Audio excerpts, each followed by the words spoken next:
Very good afternoon to all of you guys. मेरे सामने एक स्टूडेंट हैं जो कि बिहार से हैं, जिनका IDBI जैम का इंटरव्यू है। डेट्स आ चुके हैं कल ऑलरेडी। आप इंटरेस्टेड हैं तो मेरे 7503235358 वाले नंबर पे कांटेक्ट कर सकते हैं।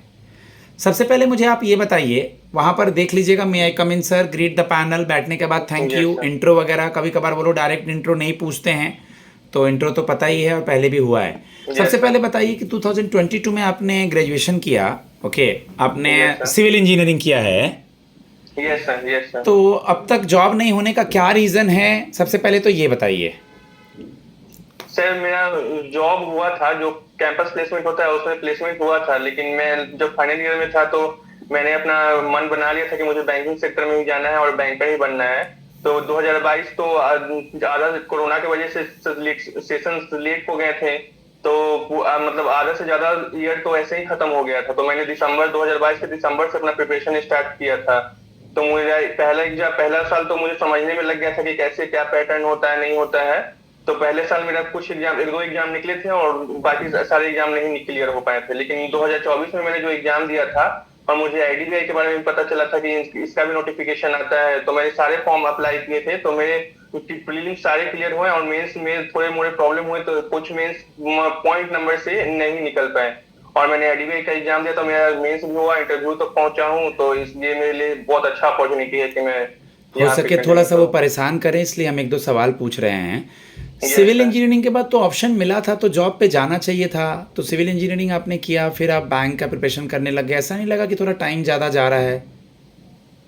यस सर, क्योंकि जॉब लगा था, लेकिन वो मेरे जो बैकग्राउंड था सिविल, उससे वो बैकग्राउंड से जॉब नहीं था, वो IT कंपनी में था। क्योंकि कोरोना के कारण बहुत सारे इंफ्रास्ट्रक्चर और कंस्ट्रक्शन हैम्पर हो गए थे, तो बहुत हम्म। सारे प्रोजेक्ट नहीं आ रहे थे। इसकी वजह से कंपनी नहीं आती थी ज्यादा। और हम्म। वहाँ के जो मैंने इंजीनियरिंग बैंगलोर से किया है, तो वहाँ के लोकल लोकल लोग को ज्यादा वो लोग हायर कर रहे थे। तो इस वजह से मैंने नहीं लिया था कैंपस। और IT कंपनी में था तो मैंने छोड़ दिया था, उसमें बॉन्ड भी था। तो मैं और मेरा था मन ये कि मैं अगर उसमें चला जाऊंगा तो मैं अपने जो मेरा एम है, गोल है बैंकर बनना, उसमें मैं अपना 100% नहीं दे तो पाऊंगा यहाँ और भी आने तैयारी भी के नहीं कर बाद, पाऊंगा। मान लीजिए यहाँ आप आते हैं IDBI में, हम आपको सेलेक्ट कर लेते हैं, तो यहाँ भी आने के बाद कहीं बेस्ट नेशनलाइज बैंक में या गवर्नमेंट बैंक में हो जाता है, तो यहाँ भी हम आपको रिलीव नहीं करेंगे, तो क्या आप फिर मतलब चले जाएंगे इस कंडीशन में? मान लीजिए रिलीव नहीं कर भी देते सर, हैं तो।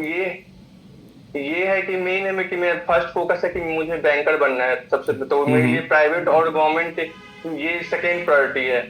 और मैं अगर इसमें आ जाता हूं तो ये मुझे जैम जो बहुत ही अच्छा पोस्ट है, ऑफिसर पोस्ट है, तो ये बहुत अच्छे पोस्ट पे मेरा हायरिंग होगा। और मैं अगर जो फिर से प्रिपरेशन करूंगा दोबारा, और इतना कंपटीशन टफ हो गया है आज के जमाने में, तो अगर मैं नए नए स्किल एडेप्ट करूंगा तो ये मैं बैंक के लिए भी बेनिफिशियल होगा और मेरा प्रमोशन भी अच्छे से होगा और मैं और ऊंचे पोस्ट पे पहुंच जाऊंगा।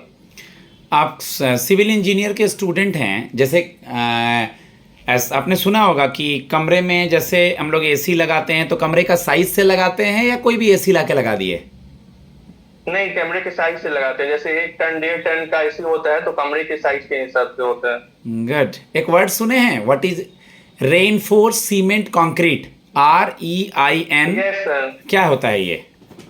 Sir reinforcement concrete basically construction में यूज होता है। हम्म। जैसे कि अगर मान लीजिए कोई कमजोर जगह, सॉइल जहाँ का बहुत वीक है, इनफर्टाइल है, तो उसको उस जगह के उसको पिलर को मजबूत करने के लिए और बिल्डिंग को स्ट्रांग बनाने के लिए उसका यूज किया जाता है। जिसमें ओके। हम लोग proper water cement ratio mix करते हैं, सैंड कितना क्वांटिटी चाहिए वो, और फिर आयरन रॉड यूज करते हैं सर उसमें। What is the nominal concrete proportion for different grades? Sir जैसे मैं नॉमिनल एम प्रोपोर्शन टेन होता है एम। एम टेन या M15 या M20 का, तीन ही का पूछूं तो? Yes sir, yes sir. M25 या M30 यूज करते हैं, जिसका हाँ। नॉमिनल रेशियो होता है 1:2:4 या फिर 1:1.5:3। Good, very good. इनडायरेक्टली कोई रिलेशन है क्या आपका सब्जेक्ट से बैंकिंग में?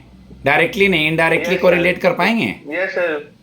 सही डायरेक्टली रिलेशन है, लेकिन बहुत ही मेन रिलेशन है। हम्म। क्योंकि जैसे कोई भी बैंक में लोन मांगने आता है, तो उसका पहले कोई भी मान लीजिए लोन के सैंक्शन करने के लिए क्रेडिट ऑफिसर का जरूरत पड़ता है।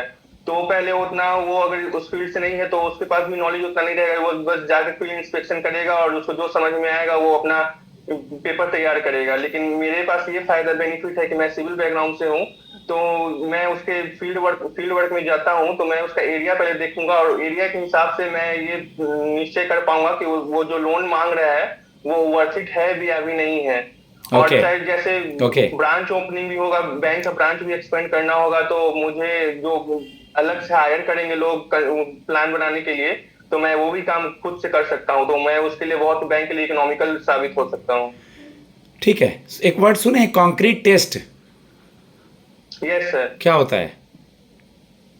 Sir concrete test basically universal testing lab होता है, जिसमें उसको टेस्ट किया जाता है उसके स्ट्रेंथ और वीकनेस के को मेजर करने के लिए कि ये जो कंक्रीट है फाइनली ड्यूरेबल है या नहीं, स्टेबिलिटी प्रोवाइड करेगा या नहीं, ये सब चेक करने के लिए। अगर वो टेस्ट होता है, अगर वो टेस्ट करते हैं जिसमें कि प्रॉपर प्रोसीजर होता है, लेकिन उसका छोटा सा बताते हैं कि जैसे टेस्ट होता है यूनिवर्सल टेस्टिंग मशीन पे, तो एक लोड अप्लाई होता है और कंक्रीट ब्लॉक को हम लोग रखते हैं। अगर वो ब्रेक जल्दी विद इन टाइम लिमिट के अंदर ब्रेक हो जाएगा तो वो सही नहीं है, अगर वो ब्रेक नहीं होगा लोड प्रोवाइड करने के बाद तो वो सही यूजफुल होता है। आईडीबीआई बैंक में हम लोग जूनियर असिस्टेंट मैनेजर का एक पोस्ट क्रिएट किए हैं, एग्जीक्यूटिव का भी किए हैं, असिस्टेंट मैनेजर का भी किए हैं, ठीक है?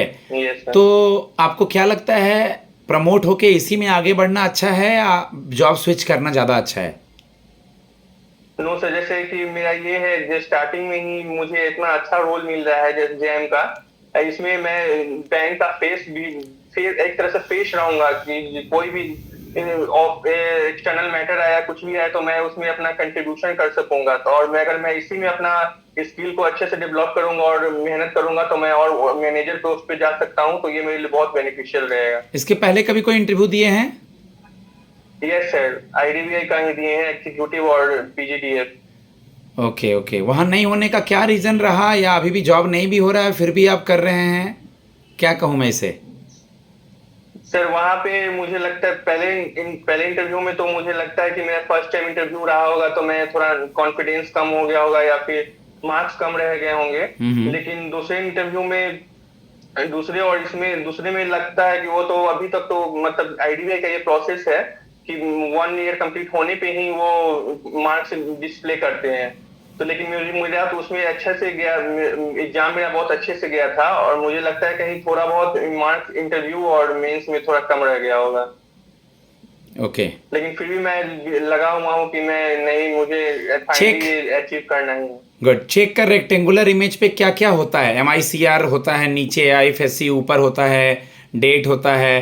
तो आप मुझे ड्रॉवर ड्रॉई पे ही बताइए पहले, और फिर IFSC और MICR का फुल फॉर्म बताइए। सर ड्रॉअर वो होता है जैसे मेरे पास चेक है, मुझे किसी के नाम पे लिख के वो सैंक्शन करना है, तो मैं ड्रॉअर हो जाऊंगा। फिर मैं वो चेक बैंक को दूंगा तो बैंक ड्रॉ ही हो जाएगा, और फिर बैंक वो फिर मीन्स वो पैसा ट्रांसफर करेगा जिसको देना है, तो वो जो पैसा रिसीव करेगा वो पे ही हो जाए, उसको पे ही बोलते हैं। अच्छा, MICR का होता है मैग्नेटिक इंक कैरेक्टर रिकॉग्नाइजेशन, और IFSC का होता है international financial security code. Indian financial system code, घबराइए मत। Okay Indian financial system code, magnetic ink character recognition, drawer मैंने 10,000 दिया आपको, आप पे ही, मैं drawer, bank drawee. Yes Bihar का कैपिटल पटना है, पटना का पुराना नाम क्या था? सर, पाटलिपुत्र। पटना से हैं, पटना इंटरव्यू देने के लिए आज आप आए हैं। पोस्टिंग आपकी कहीं भी हो सकती है, पता है ना? Yes sir. कैसे मैनेज करेंगे? सर जैसे ये तो मेरे लिए कोई प्रॉब्लम नहीं है सर, जैसे कि मैं जब 10 किया था तब से ही बाहर ही रह रहा हूँ, तो मैं लगभग नॉर्थ साउथ ईस्ट सब जगह रह चुका हूँ, और जैसे कि मेरा कॉलेज भी साउथ में है, तो सबसे ज्यादा नॉर्थ के लोगों को साउथ में ही एडजस्ट करने में प्रॉब्लम होती है। तो मैं वहाँ पे 4-5 साल रह चुका हूँ, तो वहाँ पे भी मैं अच्छे से एडेप्टेबल अपने आप को बना लिया था, तो कुछ प्रॉब्लम नहीं हुआ था। साउथ में कहाँ रहे थे आप? सर बैंगलोर में। बैंगलोर में रहे थे। बैंगलोर में आप जब रहे थे तो आपको क्या लगता था, फूडिंग में क्या अच्छा लगता था सबसे? सर वहाँ पे सब कुछ अच्छा था, लेकिन वो जैसे हम लोग का तो कॉलेज था, तो वहाँ पे मेस नॉर्थ इंडियन का भी मेस था और साउथ इंडियन का भी मेस था। तो नॉर्थ इंडियन मेस में जिसको मैंने वो खाता था, और लेकिन साउथ इंडियन का ये खासियत था कि वहाँ पे आप बहुत कम पैसे में पूरा भरपेट खाना खा सकते थे। जैसे अगर आप 30 से 50 रुपए इन्वेस्ट करते थे तो आपको भरपेट खाना मिलता था अच्छे से, लेकिन नॉर्थ इंडियन थोड़ा महंगा था। आपको क्या पसंद आता था साउथ इंडियन मेस में से? जिसे आप लाइक करते थे? सर वहाँ का बेसिकली जो मैसूर डोसा होता है वो बहुत फेमस होता है वहाँ का। इडली ये सब बहुत ठट्टे इडली बोलते हैं। एक नॉर्मल इडली होता है, एक ठट्टे इडली होता है। तो ठट्टे इडली बहुत क्रॉस ज्यादा सेलिंग क्या होता है? अच्छा। सर क्रॉस सेलिंग ये होता है जैसे कि मुझे बैंक कोई भी कस्टमर को या फिर कहीं पे कैंपेन लगा के मुझे बैंक के प्रोडक्ट को सेल करना पड़े। जैसे बैंक का इंश्योरेंस कंपनी भी बैंक से मर्ज करते हैं तो उसको बैंक का शुरू इंश्योरेंस बोलते हैं। शुरू यहाँ से करेंगे। सबसे पहले सर, एग्जिस्टिंग कस्टमर को कोई प्रोडक्ट बेचना क्रॉस सेलिंग है, शुरू यहाँ से करेंगे। ये ऑलरेडी वो सेविंग अकाउंट या कोई चीज़ ले रखा है, उसको कोई बेचना क्रॉस सेलिंग कहेंगे। LIC का कोई एक Okay. फेमस पॉलिसी का नाम जो आपको याद हो, कोई भी फेमस पॉलिसी जिसके बारे में आप जानते हो? सर LIC उत्सव, LIC उद्गम। उत्सव में क्या है? सर उत्सव में ये है कि वो अलग अलग जैसे 444 डेज, 555 डेज ये सब का फिक्स डिपॉजिट करते हैं वो लोग। एक दो और फिर स्कीम्स अलग-अलग इंटरेस्ट। एक दो स्कीम्स देख लीजिएगा, उसको फिर सेल करने के Yes, तरीके sir. में ऐड कर दीजिएगा कि हम लोग रेपुटेटेड ऑर्गेनाइजेशन है, वी आर बैंक, ओके, और हम लोग अपना आगे Yes. बढ़ेंगे, चीज़ों को सेल करेंगे। LIC one of number 1 India में जानी जाती है, ठीक है? Yes, sir. चलिए मुझे बता दीजिए कि नैरो बैंकिंग क्या होता है? नैरो बैंकिंग वर्ड सुने हैं? सर नैरो बैंकिंग का सुने तो है लेकिन आइडिया नहीं है। रिस्क को Person to मिनिमाइज person करना। बैंक अपने एसेट्स को बढ़ाता है, अपने रिस्क को मिनिमाइज करता है। तारापुर कमेटी ने ये कहा था, good asset liability management and no asset liability mismatch. ज़्यादा से ज़्यादा लोन रिकवर हो, ज़्यादा से ज़्यादा गवर्नमेंट सिक्योरिटीज़ में इन्वेस्ट किया जाए। Narrow banking. What is shadow banking? Sir ये टर्म पढ़ना है, narrow bank, shadow bank. Types of banking में है, ये सब पढ़िएगा। शैडो बैंकिंग कुछ नहीं है, बैंक ना हो के बैंक की काम करना, बैंक की तरह काम करना, उसको शैडो बैंकिंग कहते हैं, यानी NBFC। Yes sir. प्रधानमंत्री फसल बीमा योजना और KCC के बारे में कुछ Yes. आइडिया है? Yes sir. सर ये दोनों स्कीम 2016 में माननीय प्रधानमंत्री नरेंद्र मोदी जी इंट्रोड्यूस किए, लॉन्च किए थे। और इसमें ये है कि जो किसान हैं उनको लोन प्रोवाइड करते हैं और इंश्योरेंस प्रोवाइड करते हैं। जैसे कि वो लोग का जैसे लोन लिए जाते तो उनपे अगर उनका फसल अच्छा नहीं होता है तो उनपे बर्डन आ जाता है कि इतना मुझे लोन ये चुकाना है, ये करना है। तो उसी बर्डन को कम करने के लिए योजना लाया गया है। Okay, very good. ये बिहार में अभी इलेक्शन वाला क्या न्यूज़ है, मैटर पता है? Yes sir. सर अभी बिहार में लेजिस्लेटिव असेंबली का इलेक्शन होने वाला है नवंबर में। तो उसके लिए जो इलेक्टोरल रोल है उसको स्पेशल इंटेंसिव रिवीजन किया जा रहा है।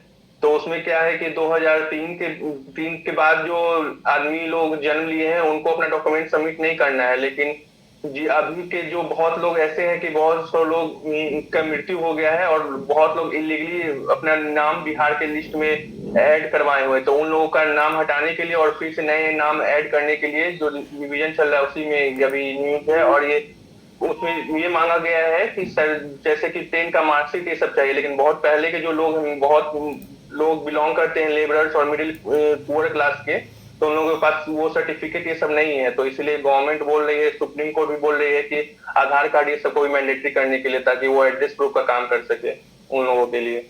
ठीक, जो भी स्कीम्स चल रहा है अपना सब्जेक्ट, ठीक है, बेसिक बैंकिंग, करंट अफेयर्स, इन सब चीज़ों को देखना है। गाइज मैं अपने स्टूडेंट को फीडबैक देता हूँ, तकरीबन 13:30 पौने 14 मिनट हो चुका है। इंटरव्यू रिलैक्स होके दें, चेहरे पे स्माइल रखें, मेरा मॉक सुन लेंगे, प्रैक्टिस कर लेंगे, काफ़ी है, ठीक है। इससे ज़्यादा मैं कुछ बताऊंगा नहीं। डेट किसी तरह का वेट ना करें, जब भी आपका हो जाए चैनल पे जाके मेरा उस प्लेलिस्ट का मॉक देखने लग जाएं, ठीक है। नमस्ते, जय मां सरस्वती। कांटेक्ट करें अर्पिता मैम के थ्रू मेरे से, 7503235358 मेरा नंबर है। धन्यवाद।